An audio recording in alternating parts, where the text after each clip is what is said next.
السلام عليكم ورحمة الله وبركاته. أعوذ بالله من الشيطان الرجيم. بسم الله الرحمن الرحيم. وعد الله الذين آمنوا وعملوا الصالحات. யார் ஈமான் கொண்டு நல்லமல்கள் செய்கிறார்களோ அப்படிப்பட்ட அந்த மக்களுக்கு அல்லாஹ் வாக்களித்துள்ளான். லஹும் மஃபிரத்துன், அவர்களுக்கு மன்னிப்பு வழங்குவதற்கும், வஅஜ்ருன் அதீம், இன்னும் மகத்தான கூலி வழங்குவதற்கும் அல்லாஹு தஆலா வாக்களித்துள்ளான் என்று அல்லாஹு தஆலா இந்த வசனத்தில் குறிப்பிடுகிறான்.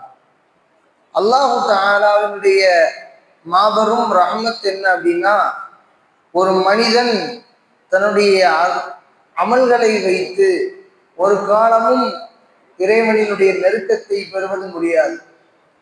அல்லாஹு தஆலாவினுடைய ரஹ்மத், அவனுடைய மன்னிப்பு, அது மட்டும்தான் அவனுடைய நெருக்கத்திற்கு நம்மை காரணமாக ஆக்கும். அதனால தான் நபி ஸல்லல்லாஹு அலைஹி வஸல்லம் ஒவ்வொரு நாளும் அல்லாஹ்ட்ட 70 100 தடவை அல்லாஹ்விடத்திலே பாவ மன்னிப்பு கேட்பார்கள். நபி ஸல்லல்லாஹு அலைஹி வஸல்லத்தை பார்த்து அல்லாஹ் சொல்றான், லியக்ஃபிர லக்கல்லாஹு மா தகத்தம மின் தம்பிக வமா தஅக்கர். நபியே, உங்களுடைய முந்திய பாவத்தை அல்லாஹ் மன்னிச்சுட்டான், உங்களது பிந்திய பாவத்தை அல்லாஹ் மன்னிச்சுட்டான். என்ன செய்யுங்க, உங்களுக்கு பாவமே கிடையாது. இந்த உலகத்துல முன்பின் பாவம் இல்லாத நபிமார்கள் எல்லாருமே அப்படித்தான், அல்லாஹு தஆலாவால் பாவத்திலிருந்து பாதுகாக்கப்பட்டவர்கள். ஆனால் நபியை பார்த்து அல்லாஹ் உங்களுக்கு பாவமே கிடையாது, பியூரான மனிதர் என்று அல்லாஹு தஆலா நபியை பார்த்து சொல்றான். ஆனா நபி ஸல்லல்லாஹு அலைஹி வஸல்லம் ஒவ்வொரு நாளும் 70 100 தடவை அல்லாஹ்விடத்திலே பாவ மன்னிப்பு கேட்பார்கள். இது குறைஞ்சது நமக்கு சுன்னத்தா சொல்லி தராங்க. நம்ம படுக்கையில உட்கார்ந்துட்டோம் தூங்குறதுக்கு, நம்ம நைட் நேரத்துல உட்கார்ந்து ஒரு 70 100 தடவை அஸ்தக்ஃபிருல்லாஹல் அலீம் சொல்லிக்கிட்டே இருக்கணும். சும்மா வாயால சொல்றதல்ல, அஸ்தக்ஃபிருல்லாஹல் அலீம், யா அல்லாஹ், உன்னிடத்தில் நான் மனப்பூர்வமாக மன்னிப்பு கேட்கிறேன். இன்னைக்கு காலையில இருந்து நான் செஞ்ச பாவம், யாரை பத்தியாவது புறம் பேசியிருப்பேன், கண்டிப்பா பேசியிருப்பேன். யாரை பத்தியாவது ஏதாவது தவறான எண்ணங்கள் வச்சிருப்பேன். உன்னுடைய இபாதத்துகள்ல பல்வேறு குறைபாடுகளை வச்சிருப்பேன். என் குடும்ப ரீதியான ஏதோ பாவங்கள் செஞ்சிருப்பேன். எப்படினாலும் உனக்கும் மனிதர்களுக்கும் பாவங்கள் செய்யாத நாள் கழியவே கிடையாது. யாராவது கையை நீட்டி சொல்ல, யாருக்குமே பாவம் பண்ணல, நான் பியூர், நான் சொத்த தங்கம், யாராலும் சொல்ல முடியும்? யாரும் வாய்ப்பு கிடையாது. யாராவது சொல்ல முடியுமா? இல்லை, நான் இன்னைக்கு யாருக்கும் பாவம் செய்யல, நான் எல்லோரும் பாவங்கள் செய்யக்கூடியவர்கள் தான். குல்லு பனி ஆதம ஹத்தா ஹூன், ஆதமுடைய மக்கள் அனைவரும் பாவம் செய்யக்கூடியவர்கள் தான். அதில் சிறந்தவர்கள் யார்? அவனிடத்தில் தௌபா செய்து மீறக்கூடியவர்கள். அப்போ அல்லாஹ்விடத்துல பெரிய அந்தஸ்து எதுனா அல்லாஹ்வுடைய மன்னிப்பு கிடைக்கிறது தான். அந்த மன்னிப்பு கிடைச்சிருச்சு. அல்லாஹ் சொல்றான், சூரத்து நூஹ் அப்படின்னு சொல்லக்கூடிய ஒரு சூறால அல்லாஹ் சொல்றான், ஃபகுல்து அஸ்தக்ஃபிரு ரப்பக்கும் இன்னஹு கான கஃபாரா. நீங்கள் அல்லாஹ்விடத்திலே இஸ்திக்ஃபார் செய்யுங்கள். இஸ்திக்ஃபார் செஞ்சா என்ன நடக்கும்? யுர்சிலிஸ் ஸமா அலைக்கும் மித்ராரா, உங்களுக்கு வானத்திலிருந்து மழையை பொழிய செய்வேன். வயும்திதுக்கும் பி அம்வாலி வ பனீன், இன்னும் உங்களுக்கு செல்வ செழிப்புகளை ஏற்படுத்தி தருவேன். நமக்கு இருக்கக்கூடிய முசீபத்துக்கு காரணம் நம்மளுடைய பாவங்கள் தான். அந்த பாவத்தை மன்னிச்சுட்டோம்னாலே அல்லாஹ் நமக்கு பல்வேறு புறத்துல இருந்து ரஹ்மத்துகள் வந்துடும். அதுக்காக வேண்டி நமக்கு ஏற்படக்கூடிய முசீபத்துகளுக்கு பாவங்கள் மட்டும் இல்லை, அல்லாஹு தஆலா அந்த பாவங்களை நம்மிடத்திலிருந்து எடுப்பதற்காக வேண்டியும் அந்த முசீபத்தை அல்லாஹு தஆலா ஏற்படுத்துவான். விஸ்வநாதன் சொன்னாங்க, ஒரு மனிதனுக்கு காலில் தைக்கும் முள் முதற்கொண்டு, முள் தைக்குதா, நம்ம நடந்து போகும்போது ஏதோ ஒரு முள் நம்ம காலில் குத்துனா கூட அல்லாஹ் அதற்கு தகுந்த மாதிரி ஒரு பாவத்தை அல்லாஹ் மன்னிக்காமல் இருப்பதில்லை.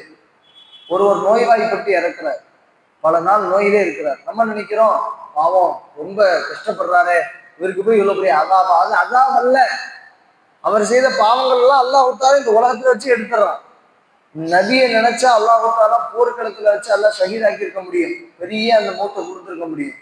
ஆனா நபிக்கு அல்லாஹ் தஆலா கொஞ்ச காலம், 10 நாள், ஒரு வாரம் நோய்வாய்ப்பட்டு படுக்கையில் இருந்தா நபி அல்லாஹ் தஆலா மௌத்தாக்குறான். என்ன காரணம்? அந்த மௌத்து ராகத்தான மௌத்து. நம்ம நினைக்கிறோம் அந்த மௌத்து ரொம்ப மோசமான மௌத்துன்ட்டு. மோசமான மௌத்து எது தெரியுமா? திடீர் மௌத்து. நைட்டு பேசிக்கிட்டு இருப்பாரு, காலையில மௌத்தாயிருவார். இந்த மாதிரி மௌத்து, திடீர் மௌத்து தான் ரொம்ப பரிகரிக்கக்கூடிய மௌத்து. ஆனால் கொஞ்ச நாள் படுக்கையில் இருந்து கஷ்டம், அது நமக்கு தெரியும், நம்ம குடும்பத்துல பாத்துக்கிறதுக்கு கஷ்டம். அவங்களுக்கு ராகத்தான மூத்து, அந்த மூத்தை நீங்க பார்க்கலாம். அப்படி யாருக்கு மூத்து ஏற்பட்டாலும் அந்த மூத்தினுடைய முகம் பிரகாசமா இருக்கும். ஏன்னா அல்லாஹ் பாவங்கள் எல்லாம் மன்னிச்சு எடுத்துருவான். அதுக்காக வேண்டியது அல்லாஹ் அப்படிப்பட்ட, அதாவது இங்க சொல்ல வரக்கூடிய விஷயம், ஒரு மனிதனுக்கு அல்லாஹ்வின் புறத்திலிருந்து வரக்கூடிய சோதனைகளை அவர் பொருந்தி கொண்டால் அல்லாஹ் அவரை பொருந்திக்கிறோம். அந்த சோதனையை பொருந்திக்கிறாம அவர் அல்லாஹ்வை திட்டுனா அல்லாவும் அவர் மேல அதிருப்தி ஆயிரும். ஃபர்ஸ்ட் கிடைக்கிறது யார் நல்லமல்கள் செய்கிறார்களோ ஈமான் கொண்டு, அவருக்கு அல்லாஹ் கொடுக்கக்கூடிய ஃபர்ஸ்ட் கிஃப்ட் அல்லாஹ்வுடைய மன்னிப்பு. இரண்டாவது அஜ்ருன் அதீம், மகத்தான கூலியை நாம் அவர்களுக்கு கொடுப்போம் மறுமை நாள்ல. இதனாலதான் சஹாபாக்கள் தன் உயிரை கூட கொடுக்கறதுக்கு தயாரானாங்க. என்ன காரணம்? மகத்தான கூலினா என்ன? இந்த இம்மை வாழ்க்கை ரொம்ப இடைப்பட்ட ரொம்ப சொற்பமான வாழ்க்கை. 30 வருஷம் தூங்கியே கழிச்சிடும். நம்ம அதை ஒத்துக்கிற மனசு இல்லாட்டினாலும் அதான் உண்மை. நம்மளுடைய ஆயுள் காலங்கள்ல ஒருவர் 70 வருஷம் வாழ்றாரு, 30 வருஷம் தூங்கி கழிச்சிருவார். இன்னும் 15 வருஷம் தன்னுடைய குழந்தை பருவத்திலேயே கழிச்சிருவார்.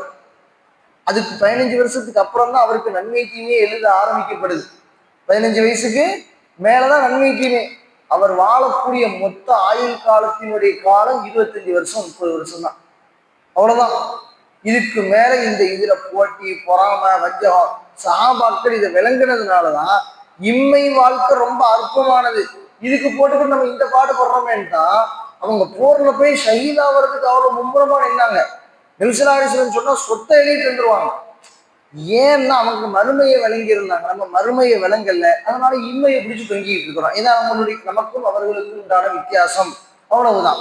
இப்ப அடுத்து அல்லாஹ் சொல்றான், வல்லதீன கஃபரு, யார் அல்லாஹுவை மறுத்து கதபு அவனை பொய்ப்படுத்தினார்களோ ஆயாத்தினா அவனுடைய அத்தாட்சிகளை, உலாயிக அஸ்ஹாபுல் ஜஹீம் அவர்களை நாம் கொழுந்து விட்டறியும் நரகத்தில் நாம் நுழைவிப்போம், அதுதான் அவர்களுக்கானது சொல்லிட்டு அல்லாஹு தஆலா அடுத்த ஆயத்தை சொல்றான், யா அய்யுஹல்லதீன ஆமனு ذ்குரு நிஅமத்துல்லாஹி அலைக்கும், யா ஈமான் கொண்ட விசுவாசிகளே, அல்லாஹு தஆலா உங்களின் மீது செய்திருக்கும் நிஅமத்துகளை நினைத்து பாருங்கள்.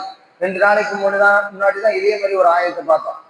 அல்லாஹ்வுடைய நிஅமத்தை நினைச்சு பாருங்க, அவன் உங்களுக்கு என்னென்னலாம் செஞ்சிருக்கிறான்னு நினைச்சு பாருங்க, இல்லாததை நினைச்சு வருத்தப்படாதீங்கன்னு பார்த்தோம். சொல்லிட்டு அல்லாஹ் சொல்றான், இது ஹம்ம கௌமுன் ஐயபுசுது இலைக்கும் ஐதியஹும் ஃபகஃப ஐதியகும் அன்கும், உங்களின் மீது எதிரிகளின் கை ஓங்கும் அந்த நிலையில் அல்லாஹு தஆலா உங்களை அவர்களிடமிருந்து பாதுகாத்து உங்களுக்கு அவன் போதுமானவனாக ஆகினான். இந்த ஆயத்து எதனால இறக்கப்பட்டுச்சுன்னா, நபியை கொலை செய்யறதுக்கு தயாரானாங்க யூதர்கள். அதாவது ஒரு காட்டரபி என்ன செஞ்சாருன்னா, விஸ்ராடிசன் தூங்கிட்டு இருக்கும் பொழுது ஒரு மரத்துக்கு கீழே தூங்குறாங்க. தன்னுடைய உரை வாள் வச்சிருக்கிறது சுன்னத். இந்த நம்மளுடைய நாட்டுல அது கஷ்டம். ஆனா அது ஒரு இஸ்லாமிய நாடா இருந்தா வாள் வைத்து தன்னுடைய ஆயுதத்தை தன் உடனே வைத்திருப்பது சுன்னத். விஸ்ராடிசன் தன் உரை வாளை எடுத்து இந்த மரத்துல அந்த கிளையில தொங்க விடுறாங்க. அந்த காட்டரபி அதை எடுக்கிறார். எடுத்து நபியினுடைய களத்து பக்கத்துல வச்சுட்டு விஸ்ராடிசன் எந்திரிச்சிட்டாங்க. என்னிடத்திலிருந்து உண்மை பாதுகாப்பவர் யார் அப்படின்னு கேட்டாங்க. அல்லாஹ். திரும்ப கேட்டார், திரும்ப என்னிடமிருந்து உன்னை பாதுகாப்பவர் யார், இப்ப நான் நினைச்சா உங்களை வெட்டிடலாம், யார்? அல்லாஹ். இவ்வாறு திரும்ப 3 தடவை திரும்ப திரும்ப கேட்கவும் அல்லாஹ். திரும்ப அந்த வாளை அவர் கீழே போட்டார். அல்லாஹ்வினுடைய ஏற்பாடு. சஹாபாக்களை கூப்பிட்டு இந்த விஷயத்த சொன்னாங்க.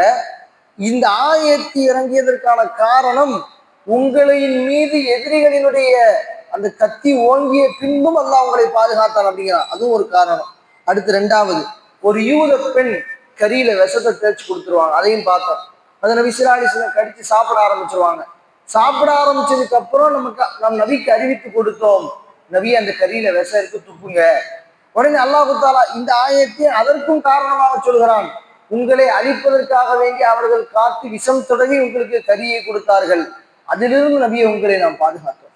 அடுத்து நபி ஸல்லல்லாஹு அலைஹி வஸல்லம் ஒரு வழக்கு ஒண்ணு வருது. பனு ஆமீர் குலத்தை சேர்ந்த ஒரு இளைஞர், நபி இந்த யூத கூட்டத்திலிருந்து ஒருத்தர் எனக்கு காசு தரணும், என் குடும்பத்துல ஒருத்தரை கொன்னுட்டாரு, அதுக்கு பதிலா நஷ்ட ஈட்டு தொகையை வாங்கிட்டாங்க அப்படின்னு கேட்டு நபி ஸல்லல்லாஹு அலைஹி வஸல்லம் அந்த இளைஞரை பிடிச்சிட்டு யூதத்தை வர்றாங்க. இந்த யூத சமுதாயம் இருக்கக்கூடிய அந்த ஏரியாவுக்கு வர்றாங்க. ஒவ்வொரு ஏரியா ஒன்று இருக்குல்ல, இது ஐயமார்க இடம், இது இந்த மாதிரி இந்த வேலை பார்க்கக்கூடியவங்க இடம், அந்த தொழில்துறைகளை வைத்து அவர்களுடைய சமுதாயத்தை வைத்து அவங்களுடைய தெருள் பிரிச்சிருப்பாங்கல்ல. மதீனாவினுடைய யூதர்களுடைய தெருக்கு நபி ஸல்லல்லாஹு அலைஹி வஸல்லம் போறாங்க. அவங்களுக்கு முதல்ல தெரியும் நபி வருவாங்கன்னு தெரிஞ்சு நபியை எங்க உட்கார வைக்கிறது, எந்த செவத்துக்கு பக்கத்துல உட்கார வைக்கிறது, மேல ஒரு குத்துக்கல்ல வச்சிருந்தாங்க. நபி உட்கார்ந்தோட மேல தள்ளி விட்டணும், நபியினுடைய அவங்களுடைய இதை இங்க வச்சு அவங்கள சோழியை முடிச்சிடணும், இந்த மாதிரிலாம் ட்ரை பண்ணாங்க.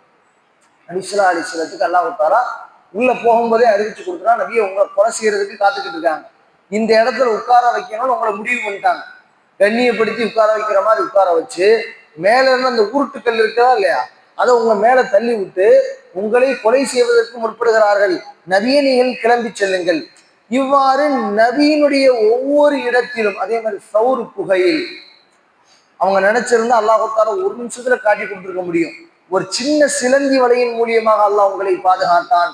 இவ்வாறு உங்களின் மீது எதிரிகளின் கை ஓங்கும் பொழுதெல்லாம் அல்லாஹு தாலா உங்களை பாதுகாத்தான்.